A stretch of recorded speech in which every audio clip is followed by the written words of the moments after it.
to over 231 days nationally for FY24, while your agency has received substantial funding increases. And this is according to your own data. Yes, sir. When I look at that 231-day figure, for example, it says that the total cumulative average processing time for initial disability claims, which is 231 days for FY24, included 21 and a half days for Social Security field offices, 186.2 days at state DDS offices, and 23.4 days at other public or at other parts of the application process. And the data for the FY24 is from the Social Security's fiscal year 2024 actual performance publication. So these are your numbers. Yes, sir. All right. Do you agree with them? Yes, sir. Okay, great, fantastic. So what is the current regulatory requirement for state? What is the current regulatory requirement for days? Oh, for days? For initial processing of disability claims, excuse me. There is none, but historically, before the staffing reductions, we were hitting it at about 120-day average. In Maryland, they're over 366 today. Yeah, I know Maryland, I think, is... Pretty bad. South Carolina's the yeah, worst. it is. Well, actually, there is a requirement, sir, and it's 20 CFR 404.1642 for state, and that is 49.5 days for DDS in state, and that's in the regs. All right, I'm surprised you don't know that, sir. So, your FY25 goal. What do those regs state to? I've never ever heard that number. All right. Thank you. I learn something new every day in this job, and I have 10 more days to learn. Well, I wish you well on where you're going, sir. Thank you. Now, your FY24-25 priority goals, all right, say by September, and this is, again, your Yes, sir. from your Oh, agency. I live and breathe it every day. Okay, by September 30th, 2025, achieve an average processing time for initial disability claims of 215 days. 215 days is a lot compared to the statutory requirement of 49.5 plus, now granted that doesn't include the 21.5, that doesn't include the Social Security field offices or the other parts of the application process, but Right. that pales in comparison to what the state requires or what the state processing times are. So my question to you is, what is your plan to reduce these wait times in each area? Yes, sir. We have a whole plan on it. In fact, we have a Tiger team. There's 15 main actions that the Tiger team has proposed, and one of those action items is something they asked me to ask of all of you, which is to allow us to put the medical authorization form right in the front of the application because it causes a lot of friction, a lot of wasted time. But there's others as well, and I'm glad to share those with you. This is one of the top 3 priorities that the president asked me to throw myself at. One of them was 1-800 number. We wrestled that one to the ground. Still struggle with it when peak times like COLA. So we got that from an hour wait time down to 12 and a half minutes. The overpayment thing, we did that by April. Nobody has 100% of their overpayments anymore. But the disability one is tough.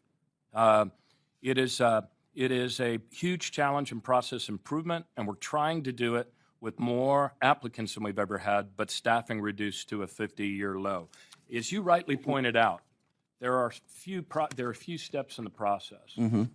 One of them is to get the person with the disability into the field office right away. That means that there have to be people manning the field Yes, sir. office, And which goes back to Chairman's question about the fact that people are not in the field offices. If 3 days out of the week is the requirement, then why is it not 5 days out of the week? This graph shows that we only got, at the beginning of the year, only 46% of disability applicants. We got into a field office within the 28 days, a goal we set for ourselves. Now it's up to 64. So another trend moving in the right direction. But you see the biggest part, and my graph agrees with your graph. Okay. This is a database conversation. This is the part where the biggest time frame comes and where the variation is across the 50 states. So we look at that, and then when we have the few new hires, once you all pass the CR, that we can do. That's why this anomaly funding is so important. We need that anomaly funding to shore up the states so that they can process these. But another point is we created a federal cadre, and because our workforce is portable and the internet, we are bailing out states from other places. I mean, you're responsible for funding the states, correct? Yes, we are. Oh, you are. Okay. Now, since I just 2021, administer your will, but you're the one responsible for funding the states. well, from the money that the Social Security Administration receives, they fund the states. And in the last 3 years, in 2021, you received a $400 million increase. In 2022, you received a $750 million increase. All right. In 2024, $100 million increase. Those are substantial increases. Yeah. I mean, we're talking, I see the $1.2 billion in the last 3 years. That's a lot of money. Our agency has big numbers. Here's the thing that throws us, and I really appreciate your question, and this confuses a lot of people. Our agency, because of our size, has fixed costs that go up every year by $600 million. What are those fixed costs? Rent, even though we've reduced by 3 million square feet the office we occupy. So when it goes up every year by 600 million for healthcare, for cost of living increases for employees, for the guards, the security guards to protect our people when they come to those reception areas, that means that any number that purports to increase our funding, like let's say for that 1 year where it went up by $100 million on a $14 billion budget, what you have to realize is that means with fixed costs going up and only getting another 100 million, we have to slam on the brakes in an agency that's 75% staff, including the DDS staff, and let the grim reaper of attrition reduce the size of our workforce. Well, so in order just to keep our nose above the water, we need at least an additional $600 million just to cover the flat costs. And the only of the three things that are here, I mean, I'm grateful that the Senate increased by $500 million. You voted to cut us by $500 million, but really it's only the president's that starts to get us out of that hole. So that's why the anomaly would be so important. I have a recommendation for you then.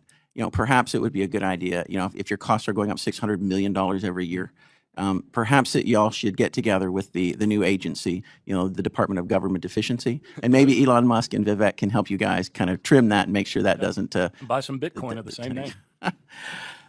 I yield.